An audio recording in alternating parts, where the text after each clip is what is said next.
اپنی جان دے دی، اور وہ اقدام نہیں کیا کہ رسول اللہ آج تو ہم نعرہ لگاتے ہیں یار ہم رسول اللہ کے چاہنے والے ہیں، ہم سے زیادہ کوئی محبت کرنے والا نہیں ہے رسول اللہ سے. ایسے ہی ہے نا بھائی، ہر آدمی یہ بات کرتا ہے، لیکن وہ محبت کدھر ہے؟ اللہ فرماتا ہے قل ان کنتم تحبون اللہ، محبوب کہہ دیجیے آپ ان سے اگر تم چاہتے ہو کہ اللہ تمہیں چاہے، فاتبعونی، میری اطاعت کرو، یعنی رسول اللہ کی اطاعت کرو، یحببکم اللہ، اللہ تم سے محبت کرنے لگے گا، ویغفر لکم، اور تمہیں بخش دے گا، ذنوبکم، اور تمہارے گناہ معاف کر دے گا، واللہ غفور الرحیم، اللہ بخشنے والا مہربان ہے. لیکن اس کا کرائٹیریا بتا دیا، اتنے بڑے بڑے نام، رسول اللہ کے رفقا، ساتھ دینے والے، اپنی جان نچھاور کرنے والے رسول اللہ پر، وہ اتنی احتیاط کر رہے ہیں. آج کا مسلمان ہے کہ بے شتر بے بہار کی طرح گھومے چلا جا رہا ہے، واقعہ کربلا سننے کے لیے بے چین ہے کہ کہانی سن رہے ہیں جیسے. واقعہ کربلا سے سبق لینے کے لیے کوئی تیار نہیں ہے، کوئی بھی واقعہ کربلا سے سبق لینے کے لیے تیار نہیں ہے. کربلا کا واقعہ سننے کو سب تیار ہے. ہائے ہائے، وہ ٹس میں بہانہ کام نہیں آئے گا، یہ بات میری یاد رکھو. وہ جھاگ والا ایمان نہ بناؤ، حقیقی دین کو سمجھو اور اس پر عمل کر کے دکھاؤ. کیا فرماتے ہیں عمر فاروق اعظم کہ بتا دو، تو انہوں نے کہا نہیں آپ کا نام نہیں ہے. اب کہتے ہیں کہ جاؤ ام المومنین حضرت عائشہ صدیقہ رضی اللہ تعالی عنہ کے پاس اور ان سے جا کے اجازت طلب کرو کہ آپ کا بیٹا، امیر المومنین نہیں کہنا، کیونکہ انبیاء کرام کی ازواج مطہرات پوری امت کی مائیں ہوتی ہیں، پوری امت کی مائیں ہوتی ہیں. تو کہا ان سے کہنا آپ کا بیٹا اجازت چاہتا ہے کہ رسول اللہ، دو یار یعنی رسول اللہ کے ہیں تو ایک ان کے ساتھ مدفن ہے، مجھے بھی اجازت دے دیجیے. آپ نے کہا کہ میں جو ہوں وہ جگہ میں نے اپنے لیے رکھی تھی، لیکن امیر المومنین سے کہہ دو میں نے جگہ آپ کو دے دی. آپ واپس آتے ہیں عبداللہ ابن عمر اور کہتے ہیں اماں جان نے اجازت دے دی ہے. عمر فاروق اعظم اپنا سر زمین پر رکھ دیتے ہیں، گال زمین مٹی میں لگا ہوا ہے. بیٹے نے محبت میں آ کر کے باپ کا وقت نزاع ہے، وہ گود میں اٹھا کر سر رکھ لیا. دیکھتے ہیں اور کہتے ہیں یہ سر نیچے رکھ دو واپس، اگر کل قیامت کے دن میری بخشش نہ ہوئی تو میرا سر اسی قابل ہے یہاں رکھ کے. بتاؤ، اشر مبشرہ، جنت کی بشارت، اتنا خوف خدا، اتنا خوف خدا. وہ ایک شعر ہے نا، وہ میرے ذہن سے نکل ہی گیا. بھائی کیا شعر ہے یاد ہے؟ کل بھی سنایا، پرسوں بھی سنایا. حقیقت میں وہ لطف زندگی پایا نہیں کرتے، حقیقت میں وہ لطف زندگی پایا نہیں کرتے، جو یاد مصطفیٰ سے دل کو بہلایا نہیں کرتے. سب کہیں گے ہاں ہاں ہم تو، یاد مصطفیٰ کیا ہے؟ یاد مصطفیٰ کیا ہے پتہ ہے؟ اطاعت مصطفیٰ ہی یاد مصطفیٰ ہے، اور اطاعت مصطفیٰ اطاعت خدا ہے. واطیع اللہ واطیع الرسول، من یطیع الرسول فقد اطاع اللہ. تو کیا ہم رسول اللہ کی اطاعت کر رہے ہیں؟ آج ماشاءاللہ واقع کربلا کے لیے لوگ جمع ہیں، ہونا بھی چاہیے، ایسی بات نہیں ہے. لیکن لوگوں کب جانو گے، کب پہچانو گے، کب تمہارے گھر کے اندر سے اسلام نکلے گا؟ الحمدللہ کوئی پابندی نہیں ہے، 5 ٹائم اذان کی آواز آ رہی ہے مساجد سے. یہ اذان پورا دین اسلام ہے. اگر حق شبیری ادا کرنا چاہتے ہو، رسول اللہ اور ان کے اہل بیت سے اور اصحاب سے محبت کا اظہار کرنا چاہتے ہو، تو اپنی زندگی پر اسلام کا امپلیمنٹ کر کے دکھاؤ. اسلام ایک کریکٹر کا نام ہے جس کا اظہار بندے کی ذات پر ہوتا ہے. پھر دیکھ کر آدمی کہتا ہے ہاں یہ مسلمان ہے. یہ بتاؤ، اتنی شخصیات مشہور ہوئی. آج امام علی مقام کو خراج عقیدت پیش کرنے کے لیے، آپ کی شہادت کو خراج پیش کرنے کے لیے ایک محفل منعقد کی ہے. کیوں کی ہے بھائی؟ یزید کے لیے کیوں نہیں کی؟ بات کر رہا ہوں کیوں نہیں کی؟ کیونکہ امام علی مقام کے کریکٹر میں اسلام جھلکتا تھا. امام علی مقام نے اپنے کریکٹر سے ثابت کر دیا کہ اس کو اسلام کہتے ہیں, یہ ہے اسلام. تو آج اس کریکٹر کو کوئی اپنی لائف میں امپلیمنٹ نہیں کرنا چاہتا. ہر آدمی وہ آسائش ڈھونڈ, حالانکہ آسائش ہے. اللہ فرماتا ہے القریب یہ اپنا بوجھ اتار کر ہمارے پاس آ جائیں گے. تو دو مقامات ہیں, ایک لین ایک سجین. فیصلہ ہمارے ہاتھ میں ہے کہ کس میں جانا ہے, امام علی مقام کے پیچھے جانا ہے یا خبیث ابلیس کے پیچھے جانا ہے. کب ہمارے سمجھ میں آئے گی؟ جو مقدر میں ہمارے رب نے لکھ دیا وہ ہمیں مل کر رہے گا, چاہے وہ عزت ہو, چاہے وہ شہرت ہو, چاہے وہ دولت ہو, چاہے وہ آل اولاد ہو, چاہے وہ رزق ہو, جو بھی نعمتیں. پھر جلدی کس بات کی؟ ہمارے آباء و اجداد نے جو کما لیا وہ کوئی لے کے گیا؟ سب یہی چھوڑ گئے. جو کھا لیا وہ ان کا تھا, جو پہن لیا ان کا تھا, جو برت لیا ان کا تھا, باقی سب یہی چھوڑ کے چلے گئے. آج ہم خراب کرتے ہیں اپنے حال کو اپنے مستقبل کے لیے, اور جب مستقبل میں پہنچتے ہیں تو یہ حال ماضی بن چکا ہوتا ہے, اور پھر اس کو دیکھ کر رو رہے ہوتے ہیں کہ اب تو وقت ہی نہیں رہا, سب برباد کر دیا, اتنا سب کچھ کما لیا لیکن آخرت کے لیے تو کچھ بھی نہیں کیا. حالانکہ کمانا منع نہیں ہے, جتنا چاہو کماؤ لیکن حلال اور طیب. تو امام عمر فاروق اعظم رضی اللہ تعالیٰ عنہ نے کہا کہ سر کو نیچے رکھ. اس کے بعد اپنے بیٹے کو پھر بلایا کہ ایسا تو نہیں ہے کہ میرا دل رکھنے کے لیے حذیفہ بن یمان نے یہ کہہ دیا کہ آپ کا نام نہیں ہے اس فہرست میں. تم دیکھتے رہنا کہ یہ میری نماز جنازہ میں شامل ہوتے ہیں یا نہیں ہوتے ہیں رضی اللہ تعالیٰ عنہ. اگر یہ میری نماز جنازہ میں شامل ہو, آج دیکھو میں اس کی فکر نہیں ہے, اس وجہ سے سمجھا رہا ہوں. تو اگر شامل ہوتے ہیں تو پھر جانا جنازہ تیار کر کے اور مواجہ شریف کے بعد یعنی رسول اللہ کے حجرے کے باہر رکھ دینا, اور پھر امی حضور سے اجازت لینا. ایک بار اماں عائشہ رضی اللہ تعالیٰ ان سے اجازت لینا انہا سے. آپ حضرت عبداللہ بن عمر نے کڑی نظر رکھی. جب جنازہ مسجد نبوی میں رکھا گیا تو حضرت حذیفہ بن یمان جنازے میں شریک ہوئے, آپ نے شرکت کی.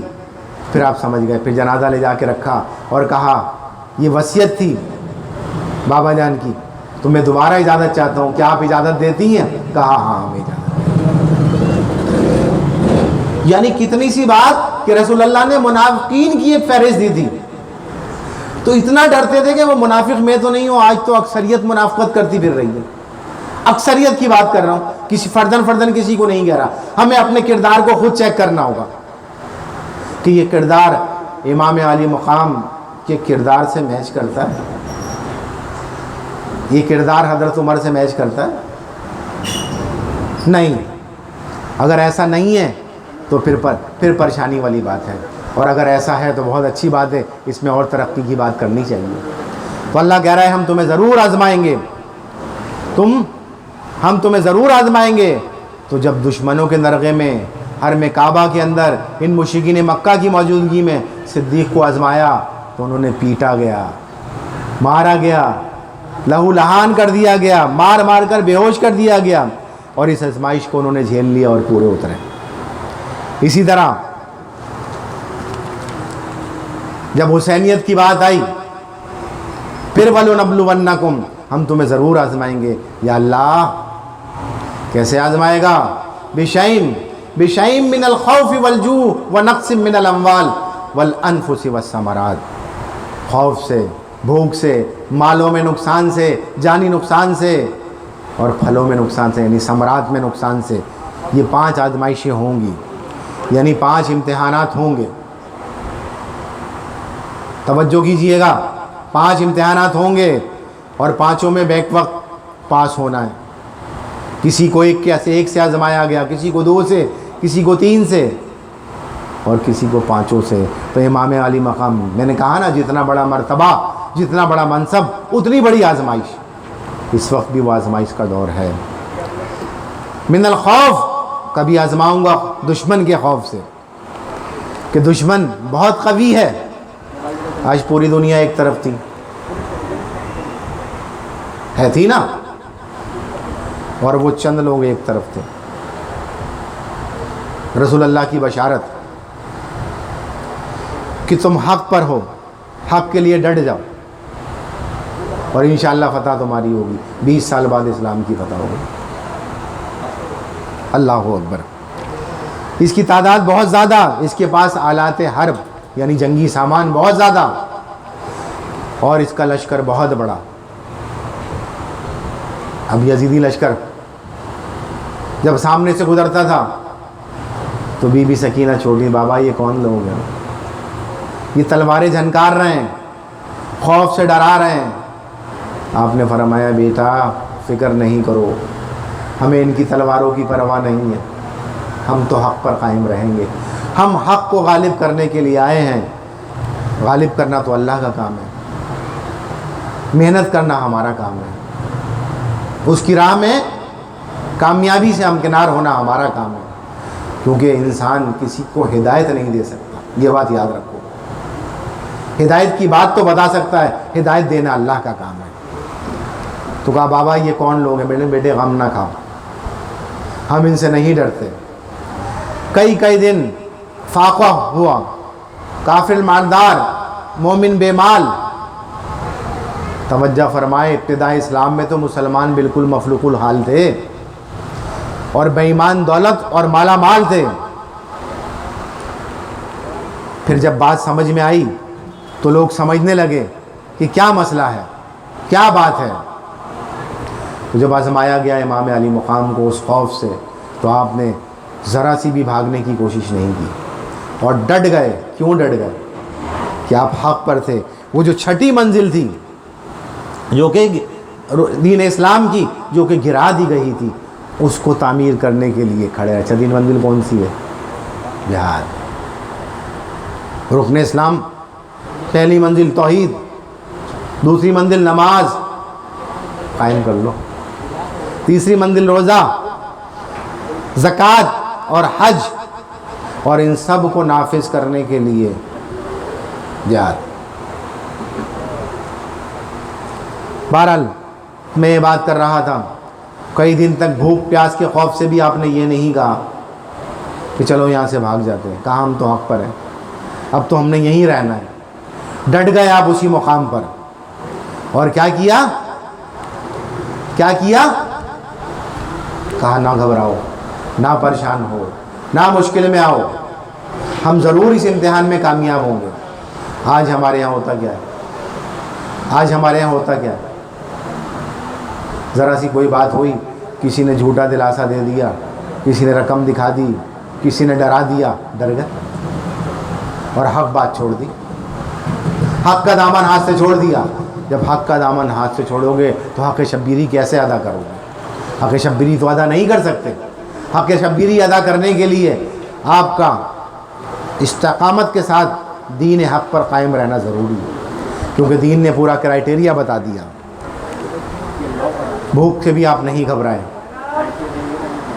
والجوع ونقص من الاموال، اور جب مال میں یعنی اولاد کا خوف ہوا، آج اولاد کے لیے آدمی گھبرا جاتا ہے نا کہ اولاد میری ماری جائے گی، سامنے اتنی بڑی فوج ہے، یہ کیسے مقابلہ کریں گے؟ آپ اس امتحان میں بھی پورے اترے، بالکل مکمل پورے اترے اس امتحان میں بھی، اور اپنا گھر بار لوٹا دیا۔ اللہ اکبر۔ پھر آپ کی جان کی باری آئی۔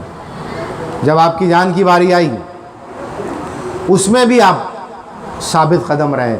یہ نہیں ہوا کہ اب تو تم نے سب کو ختم کر دیا، اب تو کوئی مسئلہ ہی نہیں ہے، اب ایسا کرو مجھے چھوڑ دو، میں تمہاری اطاعت کرتا ہوں، میں تم سے تمہارے یزید کی بیعت کر لیتا ہوں۔ اس وقت بھی آپ نے نہیں کہا۔ جان کی باری آئی نا، کہا نہیں، ایسا نہیں ہو سکتا، یہ ممکن نہیں ہے، میں اپنی جان دے دوں گا لیکن حق سے پیچھے نہیں ہٹوں گا۔ اللہ اکبر۔ اب یہ آدمی میدان کربلا میں امام حسین کا قافلہ 72 نفوس پر تھا، جن میں کچھ صحابہ شامل تھے اور محرمات یعنی عورتیں تھیں، بچے تھے، شمسا کچھ بھتیجے بھانجے شامل تھے اور شہزادگان علی المرتضیٰ بھی تھے، اور حسینی تعداد میں 72 تھے اور یزیدی تعداد میں بہت تھے۔ تو جب معاملہ یہاں تک پہنچا کہ یہ پریشانی کی بات آئی تو پھر ہاتف غیبی سے ندا دی ہے وَلَنَبْلُوَنَّكُمْ بِشَيْءٍ مِّنَ الْخَوْفِ، میں تمہیں ضرور آزماؤں گا۔ میرے حسین فرماتے ہیں بیٹی خوف نہ کھا، یہ فوج ہے یزید کی، یہ ہزاروں کے ساتھ ہیں اور خدا ہمارے ساتھ ہے، ان اللہ مع الصابرین، ہزاروں ان کے ساتھ ہیں اور خدا ہمارے ساتھ ہے، مصطفیٰ ہمارے ساتھ ہیں، مرتضیٰ ہمارے ساتھ ہیں، ملائکہ ہمارے ساتھ ہیں۔ یہ ظاہری آزمائش ہے، ورنہ قرآن پڑھ کر میری بیٹی اللہ تعالیٰ فرماتا ہے اگر آزمائش میں پورے اترو گے تو وبشر الصابرین، اور خوشخبری ہے صابرین کے لیے۔ میں نے آخر کے لیے ایک نقطہ چھوڑا ہے، وہ ضرور پوچھنا۔ ایک آیت پڑھی تھی قرآن کی، یا ایھا الذین آمنوا استعینوا بالصبر والصلاۃ ان اللہ مع الصابرین، سارے بیان کا موضوع اس کے اندر آ جائے گا، وہ اس کا مرکزی خیال بھی ہوگا۔ اللہ اکبر، اللہ صابرین کے ساتھ ہے، صبر کرنے والوں کے ساتھ ہے۔ بیٹی نہ گھبراؤ، یہ ہزاروں یزید کے ساتھ اور میں ہوں صابرین کے ساتھ، وہی ان اللہ مع الصابرین۔ اور معاملہ یہاں تک ہے کہ سارے معاملات ہوتے چلے جا رہے ہیں اور تلواروں کی جھنکار اور تیروں کی بوچھاڑ ہے، ہراساں کرنا چاہتے ہیں، اس وقت بھی خوف نہیں کھایا۔ جب بھی کبھی ضمیر کے سودے کی بات ہو، جب بھی کبھی ضمیر کے سودے کی، ضمیر جانتے ہو ہر انسان کے اندر ہوتا ہے جو اسے ملامت کرتا ہے، وہ اس کا نفس ہوتا ہے، نفس امارہ، پھر نفس لوامہ، پھر نفس مطمئنہ۔ جب بھی کبھی ضمیر کے سودے کی بات ہو ڈٹ جاؤ تم حسین کے انکار کی طرح، ڈٹ جاؤ تم حسین کے انکار کی طرح۔ اللہ اکبر، امام عالم مقام ڈٹ گئے، میں شجاعت حیدری کا مظہر حسین ہوں، میں قوت مصطفی کا مرکز حسین ہوں، میں نے حضرت فاطمہ الزہرا سلام اللہ علیہ کا پاک شیر پیا ہے، دودھ پیا ہے۔ اللہ اکبر، اللہ اکبر، میں ان 5 امتحانات میں انشاءاللہ کامیاب ہوں گا اور پورے مارکس حاصل کروں گا۔ کتنی خوشی ہوتی ہے جب پورے نمبر حاصل کر لیں۔ امام نے دشمن کی فوج کے سامنے سب افراد کو باری باری پیش کیا، اور جب یہ افراد شہادت کا تمغہ حاصل کر کے واپس آتے رہے تو میرا امام فرماتا رہا، کیا فرماتا رہا؟ اِنَّ لِلَّهِ وَإِنَّا إِلَيْهِ رَاجِعُونَ، بے شک ہر شے کو لوٹ کر اللہ کی طرف جانا ہے۔ وَبَشِّرِ الصَّابِرِينَ الَّذِينَ إِذَا أَصَابَتْهُمْ مُصِيبَةٌ قَالُوا إِنَّ لِلَّهِ وَإِنَّا إِلَيْهِ رَاجِعُونَ، اور خوشخبری سنا ان صبر والوں کو کہ جب ان پر کوئی مصیبت پڑے تو کہیں ہم اللہ کا مال ہیں اور ہم کو اسی کی طرف لوٹ کر جانا ہے۔ اب لوٹ کر جانا کیوں ہے؟ اللہ قرآن میں فرماتا ہے افحسبتم انما خلقناکم عبثا وانکم الینا لا ترجعون۔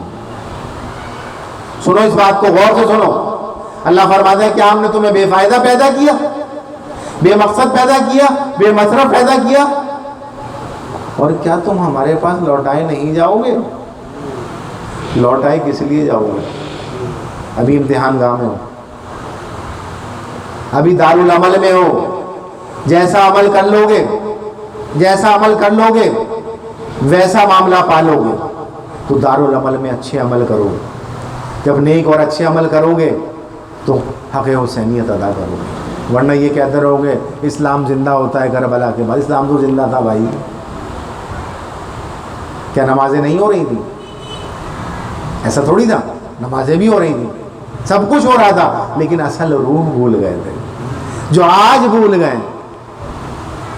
جذبہ شبیری کی ضرورت ہے۔ اللہ اکبر، اللہ اکبر۔ بات دراصل یہ ہے، اللہ پھر فرماتا ہے نا کہ ہم تمہیں ضرور آزمائیں گے۔ اللہ اکبر۔ شاعر کیا بات کہتا ہے، جب پانی آپ پر بند کر دیا گیا، حاکم کا حکم تھا پانی بشر پئیں، بشر انسان کو کہتے ہیں. چرند پئیں پرند پئیں سب اہل ہنر پئیں, جانور تلک پئیں منع نہ کیجیو, پر فاطمہ کے لال کو پانی نہ دیجیے, پر فاطمہ کے لال کو پانی نہ دیجیے. اب کیا ہوا؟ بھوک کا معاملہ ہو گیا یہاں. 3 دن گزر گئے, آل مصطفیٰ پیاس اور بھوک کا امتحان دے رہی ہے. جو تو ان میں جوان ہیں, بچے ہیں اور شہزادے ہیں. 3 دن کا بھوکا پیاسا ایک شہزادہ بھی خیمے میں تھا, جس کی عمر صرف 6 ماہ تھی. ذرا خیمے کے اندر سے مصطفیٰ کی آل کو دیکھو, جگر والو ذرا اس فاطمہ کے لال کو دیکھو. مقید ہے نبی کے گھر کی ساری آبرو اس میں, تڑپتا ہے زمین پر شیر یزداں کا لہو اس میں. پڑا ہے وسط خیمے میں فقط 6 ماہ کا بچہ. اللہ اکبر, یہ بچہ ہے اسی انسان حق آگاہ کا بچہ. حق سے آگاہی امام حسین کو جیسی تھی وہ آج کس کو ہے؟ کس کو ہے؟ اللہ اکبر. پرندے ہانپ اٹھے ہیں, کچھ ایسی تیز گرمی ہے, درندے کانپ اٹھے ہیں, قیامت خیز گرمی ہے. یہ حال ہے کربلا کا. اس قیامت خیز گرمی میں, اس بلا کی دھوپ میں, اس تپتے ہوئے صحرا میں, اس 3 دن کی بھوک اور پیاس کے عالم میں اہل بیت رسول کا کوئی فرد, خاندان نبوت کا کوئی شخص اللہ سے شکوہ نہیں کر رہا. آج ہمارا کیا حال ہے؟ غور کریں, شکوہ نہیں کر رہا رب سے. رب تیری رضا پر راضی ہے, کیونکہ ان کو پتا ہے کہ حیات میں تسلسل ہے, یہ زندگی آرزو ہے, وہ عبدالآباد کی زندگی ہے. آج یہاں کامیاب ہو گئے تو کل وہاں کامیابی ہو جائے گی. ایک بات یاد آ گئی, سن لو, تھوڑی سی ٹائم لگ جائے گا. ایک بادشاہ نے اعلان کیا, اپنے وزیر سے کہا کہ میری سلطنت کے سب سے بے وقوف ترین شخص کو لاؤ. اس لیے بتا رہا ہوں کہ کہیں اس بے وقوف میں سے نہ ہو جانا ہو. بے وقوف ترین شخص کو لے کر آؤ. مختصر کروں گا, بہت مختصر. ایک شخص کو لایا گیا اور کہا گیا بادشاہ سلامت, یہ آپ کی سلطنت کا سب سے بے وقوف شخص ہے.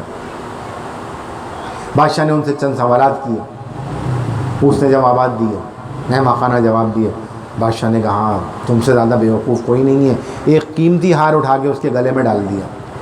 کہا جاؤ تم پہلے نمبر پر آ گئے. بھائی بے وقوفی میں ہماری سلطنت میں سب سے زیادہ تم بے وقوف. چلا گیا, وہ اپنی زندگی گزارتا رہا. کچھ عرصے کے بعد بادشاہ بیمار پڑ گیا. سنو اور سبق حاصل کرو. بیمار پڑ گیا اور بیماری کے عالم میں لوگ اس کی عیادت کرنے لگے. تو اس نے بھی چاہا کہ میں بادشاہ سے مل لوں. یہ بادشاہ کے دربار میں پہنچا تو جانے سے روکا گیا. اس نے وہ قیمتی ہار دکھایا, کہا میں وہی بے وقوف شخص ہوں جس کے نمبر 1 آنے پر, آج کل بے وقوف نمبر 1 آ رہے ہیں. ہاں آ رہے ہیں. اعمالکم اموالکم, تمہارے اعمال ہی تمہارے حکمران ہیں. حدیث سرکار کی ہے. جب بات آئی تو کہا اچھا ٹھیک ہے. بادشاہ سلامت سے کہا, بادشاہ سلامت وہی شخص آیا جس کو آپ نے بے وقوفی اور تمغہ دیا تھا, ہار دیا تھا اپنا قیمتی. بادشاہ نے کہا بھیج دو اس کو. اس نے مجھے بادشاہ سلامت خیریت سے, کیا حال ہے آپ کے؟ ٹھیک ٹھاک ہیں. کہنے اب تو رخت سفر ہے, آخری سفر ہے, اب تو جاں بلب ہونے والی ہے, اب تو اس فانی جہان سے رخصت ہو رہا.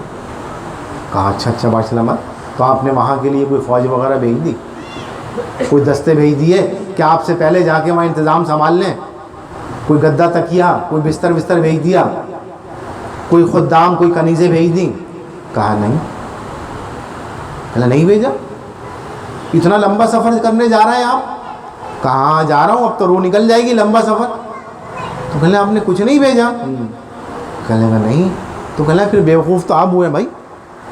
اپنا ہار اتار کے بادشاہ کے گلے میں ڈال دیا.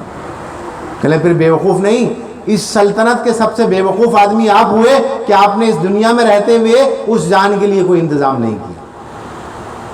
ساری زندگی عیاشی میں اور عیش میں اور بادشاہت کے زوم میں گزار دی. تو بے وقوف تو آپ ہوئے نا. اب آپ کی بہادری کہاں گئی؟ کیا موت رک جائے گی اس سے؟ یہ بات یاد رکھو. کبھی بھی کمزور کو حقارت کی نگاہ سے نہ دیکھو, کیونکہ کمزور کا ساتھ دینے والا بہت طاقتور ہے, بہت طاقتور ہے. اس جیسی طاقت کسی کی نہیں ہے, وہ اللہ رب العزت ہے. اللہ اکبر. کسی شخص نے بھی اللہ سے شکوہ نہیں کیا, شکایت نہیں کی, گلا نہیں کیا. یہ بات سمجھ میں آئی جو میں نے سمجھائی, یا نہیں سمجھ میں آئی؟ تو لوگوں آخرت کا سامان پیدا کرو. کبھی ہمارے دادا ہوا کرتے تھے، ہمارے والد ہوا کرتے تھے، کبھی ہم بھی ہوا کریں گے. یہی ہوگا نا، ہم سب کے ساتھ یہی سلسلہ ہے جب تک دنیا رہے گی. تو وہاں کی تیاری کر لو، جو وہاں چلا گیا یہاں سے انتظام کر کے بستر کا، خدام کا، ہر چیز کا، تو وہاں عیش میں رہے گا. اور جس نے نہیں کیا تو وہ پریشانی میں مبتلا رہے گا. وہ کہے گا یہ کس بلا میں پڑ گیا میں، اے کاش کہ میں مٹی کر دیا جاتا. 9 جگہ قرآن میں کہا گیا یا لیتنی کنت ترابا، یا ویلتی، یا لیتنا، اے کاش میں مٹی کر دیا جاتا، اے کاش میں ان بروں کے ساتھ نہ بیٹھتا، اے کاش میں بری صحبت اختیار نہ کرتا، اے کاش میں بے ایمانی نہ کرتا، اے کاش میں ڈنڈی نہ مارتا، اے کاش میں جھوٹ نہ بولتا. امام علی مقام کا کردار اس روشنی میں دیکھو. جھوٹ بولتے تو بہت بہانے بنا لیتے. اللہ اکبر، اللہ اکبر. بس ہم نبی والے ہیں، ہم علی والے ہیں، ہم اصحاب والے ہیں، ہم صابروں کی اولاد ہیں، ہم شاکروں کی اولاد ہیں، اور ہمارے سردار امام حسین مقام رضا کے بانی ہیں. مقام رضا کیا ہے؟ مقام رضا ہے رضیت باللہ ربا، میں اللہ کے رب ہونے پہ راضی ہوں. رضیت باللہ ربا وبالاسلام دین ہوں، اور اسلام کے دین ہونے پر راضی ہوں. تو کیا راضی ہو اسلام کے دین ہونے پر؟ کیا راضی ہو اللہ کے رب ہونے پر؟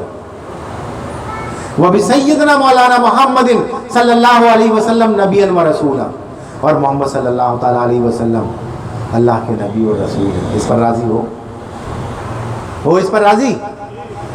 ہاں. تو اپنی زندگی میں اسلام نظر آنا چاہیے. آپ کی زندگی میں ہر معاملہ کرتے ہوئے معاملات نظر آنے چاہیے. جب آپ حق شبیری ادا کرو گے، کہتے ہیں نا زباں پر شکوائے رنج و علم لایا نہیں کرتے، زباں پر شکوائے رنج و علم لایا نہیں کرتے، نبی کے نام لیوا غم سے گھبرایا نہیں کرتے. اللہ اکبر، اللہ اکبر. محمد مصطفیٰ کے باغ کے سب پھول ایسے ہیں، محمد مصطفیٰ کے باغ کے سب پھول ایسے ہیں جو بے پانی بھی تر رہتے ہیں مرجھایا نہیں کرتے، جو بے پانی بھی تر رہتے ہیں مرجھایا نہیں کرتے. اللہ اکبر. لوگوں سمجھنے کی کوشش کرو گے. ہمارے نانا مالک کوثر، ساقی کوثر، اور پھر ہم اللہ کی رضا پہ جو ہم نے کہا ہے نا رضیت باللہ ربا، تو اس پر ہم راضی ہیں. مولا جو تیری مرضی. اللہ اکبر، اللہ اکبر، اللہ اکبر. یعنی فرماتے ہیں کہ ہمارے نانا کا فرمان ہے جو ایک مرتبہ حوض کوثر سے جام پی لے گا پھر کبھی پیاسا نہ ہوگا. تو یزیدیوں جو ایک جام پی لے اسے کبھی پیاس نہ لگے، جو قدموں میں کوثر رکھتا ہو وہ پیاسا کیسے رہے. اللہ اکبر. بہرحال بات سمجھنے کی ہے. میں نے نظر کی بات کی تھی. دیکھتے تو سبھی ہیں، پورا یزیدی لشکر دیکھ رہا تھا اہل بیت کے خاندان کو. امام علی مقام کا جا کے کہنا، حضرت حر بن ریاحی، انہوں نے بھی دیکھا. دیکھنے کے بعد نظر میں لے آئے. ابھی کہا تھا نا میں نے، دیکھنے کے بعد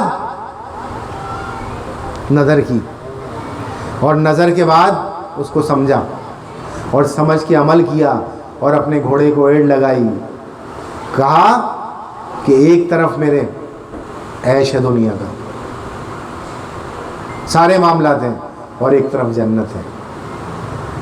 اپنے گھوڑے کو ایڑ لگائی اور کہا ہو سکے تو جنت میں جانا چاہیے، اور امام علی مقام کے ساتھ آگے کھڑے ہوئے. وہ کہتے ہیں نا یہ نعرہ حر کا تھا، یہ نعرہ حر کا تھا جس وقت فوج شام سے نکلا، کہ دیکھو یوں نکلتے ہیں جہنم سے خدا والے، کہ دیکھو یوں نکلتے ہیں جہنم سے خدا والے.